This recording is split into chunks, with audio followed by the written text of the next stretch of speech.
प्रत्यक्षदर्शी ग्रामीण ने बताया कि जब मृतक अपने पिता को खाना देने गए थे, इसी बीच ट्रक ड्राइवर ट्रक को आगे पीछे कर रहा था, तभी छात्र अंकित को ट्रक ने रौंद दिया, जिससे घटनास्थल पर ही उसकी मृत्यु हो गई है। घटना की सूचना पर सीओ नरेनी अंबुजा व नायब तहसीलदार भी फोर्स के साथ मौके पर पहुंचा और चालक को हिरासत में ले लिया। जहां हंगामा बढ़ता देख खदान संचालक व कर्मचारी सभी भाग निकले।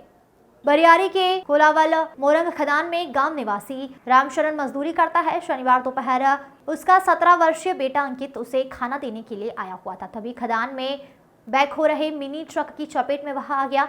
यह देख वहां मौजूद लोगों ने शोर मचाया, लेकिन चालक पर इसका कोई असर नहीं हुआ।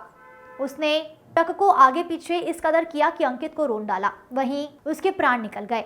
घटना की सूचना पाकर सीओ नरेरी अंबुजा व नायब तहसीलदार फोर्स के साथ घटनास्थल पर पहुंचा और चालक को हिरासत में लिया। हंगामा बढ़ता देख खदान संचालक व कर्मचारी भाग निकले। इस दौरान परिजनों ने शव हटाने से इनकार कर दिया। परिजनों को मुआवजा दिलाने का प्रयास किया जा रहा है। कहना है कि मौके पर डीएम व खदान संचालक को बुलाया जाए। हंगामा बढ़ता देख खदान संचालक व कर्मचारी भाग निकले। वहीं घटनास्थल पर पहुंचे एसडीएम नरेनी ने परिजनों को समझाया कि वह मुआवजा दिलाने का भरोसा जताते हैं। करीब 4 घंटे बाद परिजन शव का पोस्टमार्टम कराने को राजी हो गए। एसडीएम का कहना है कि मुकदमा दर्ज कर उचित कार्यवाही व परिजनों को मुआवजा दिलाने का प्रयास भी किया जा रहा है। हत्यारे ट्रक पर नंबर प्लेट नहीं था। मजदूरों ने पुलिस को बताया कि जिस ट्रक से हादसा हुआ उस पर नंबर प्लेट भी नहीं थी। इसी तरह खदान में कई ट्रकों में नंबर प्लेट न होने के बाद उनसे मोरंग ढुलाई का काम किया जा रहा है। 4 दिन पहले डीएम की ओर से खदान संचालक पर लाखों का जुर्माना भी किया जा चुका है। इतना ही नहीं, कुछ दिन पूर्व 3 बच्चे बेतरतीब खुदाई से हुए गड्ढे के कारण नदी में डूबते से बच गए थे। बहन की शादी में आया था अंकित के परिवार में माता पिता के अलावा एक बड़ी बहन व एक छोटा भाई है। पिता ने बताया कि अंकित अपनी बुआ के घर रहता था। फरवरी में बड़ी बेटी की शादी थी, इसी वजह से वह बरियारी अपने गांव आया हुआ था। क्या पता था कि बेटा हमेशा के लिए उनसे छिन जाएगा। नाम है आपका? राजकरण। मृतक के कौन है आप? चाचा। किस तरह से घटना हुई है? कौन सी खदान है ये बरियारी खदान है, गिरवा थाना। ये हम लोग यहाँ पे मजदूरी का काम करते हैं, तो हमारा बच्चा खाना देने आया था, तो हमारे पास वो पहुँच नहीं पाया और पीछे से डग्गी वाले ने बाइक चढ़ा दिया उसके, बाइक डग्गी बैक करके।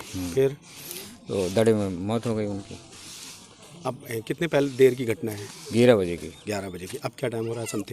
समथिंग 3 बज रहा होगा। 3 बज रहा है। क्या चाहते हैं आप लोग? क्यों अभी घटनास्थल पे ही बॉडी रखी हुई है? क्या कारण है? अभी तक यहाँ कोई खदान वाला आया ही नहीं। संजीव गुप्ता या शैलेंद्र इंचार्ज थे यहाँ के, वो भी यहाँ नहीं आए। कोई जिम्मेदार नहीं आया? सब ताला लगा के भाग गए। हम लोग यहीं पे बैठे हैं। हालांकि प्रशासन आया है। क्या कह रहे हैं प्रशासन? ये कह रहे हैं पोस्टमार्टम कराइए। हमने कहा कम से कम उनको बुलाइए तो। खदान वालों को कोई यहाँ पे नहीं आया।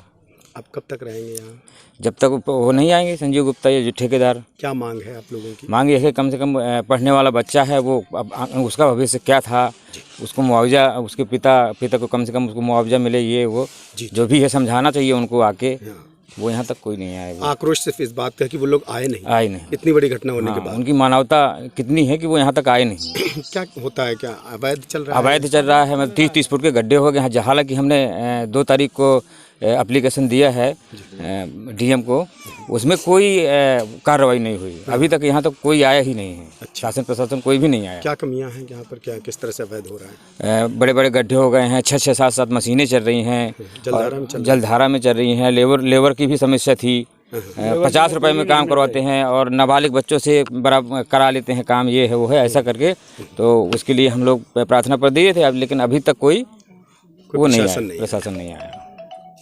भैया क्या नाम है और किस तरह से घटना हुई है यहाँ पर? मेरा नाम काशीराम है। हाँ काशीराम, क्या हुआ है? हम लोग इधर काम करते हैं। हमारे जो जितने भी लोग काम कर रहे हैं, तो उनमें से उसका लड़का खाना लेकर के आया इधर, और वो पीछे से डिग्गी ने उसको दबा दिया।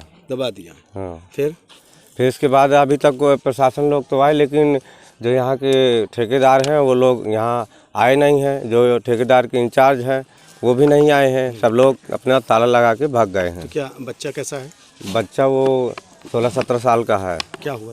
खत्म हो गया? ख़त्म हो गया, वहीं पे दर पे ख़त्म हो गया, लोडिंग पॉइंट पे।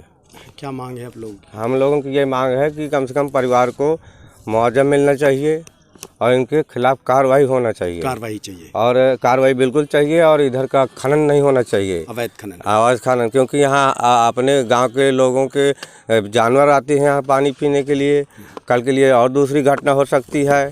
तो इस तरह से यहाँ की व्यवस्था चल रही है जो व्यवस्था उचित नहीं है। क्या नाम था आपका? काशीराम। काशीराम, इसके पहले भी यहाँ घटना हुई है, कई बच्चे मर चुके हैं। हाँ, पिछले साल में घटना हुई थी जो पॉप लाने से बड़े बड़े गड्ढे कर दिए थे, उसमें से बच्चे डूब कर मरे थे। कितने बच्चे मरे थे? 3 बच्चे। 3 बच्चे। फिर भी प्रशासन अभी तक नहीं जागा। प्रशासन वो तो अपना वो पिछले घटना का कार्रवाई जो भी उन्होंने किया होगा प्रशासन ने वो तो किया, लेकिन ये जो आज की घटना है ये बहुत महत्वपूर्ण घटना है। इसमें अब इनको ठेकेदार को तो कम से कम इधर आना चाहिए, वो भी नहीं आए। कौन है ठेकेदार? ठेकेदार है संजीव कुमार गुप्ता, अच्छा, किदवाई नगर, कानपुर। संजीव गुप्ता। हाँ, देखिए, हमारी जानकारी में आया कि बच्चे के पिताजी यहाँ काम करते थे और बच्चा अपने पिताजी को जो है खाना देने आया था। जब खाना देते आया हुआ है तो उस कारण जो से बच्चा जो है उसी के नीचे कुचल गया है, ये सुनने में आया हमारे। हम लोग अभी मौके पे आए हैं और जो भी इसके अंदर स्टेक होल्डर्स हैं उन सबसे बात हो गई है और जो भी कानूनी कार्रवाई है तत्काल कराया जाएगा और जो कॉम्पनसेशन जो आर्थिक सहायता हम दे है वो दिलवाई जाएगी। सर, कितनी देर तक इन लोगों ने रोक रखी बॉडी? क्या मांग थी इनकी? मांग यही थी कि प्रशासन आके हमको आश्वासन दे कि क्या क्या हम लोगों को जो आर्थिक सहायता दे होगी और जो कानूनी कार्रवाई होगी वो क्या क्या कराई जाएगी। तो इसके लिए हमने उनके पिताजी से, माताजी से और सभी लोगों से बात हमारी हो गई है और हम लोग की तरफ से भी है कि आज ही हम 24 घंटे के अंदर अंदर कुछ त्वरित इनका निस्तारण कराएं। जो भी आर्थिक सहायता हमारे स्तर से दे होती है और जो सरकार के स्तर से दे होगी वो हम उनको दिलवाएंगे।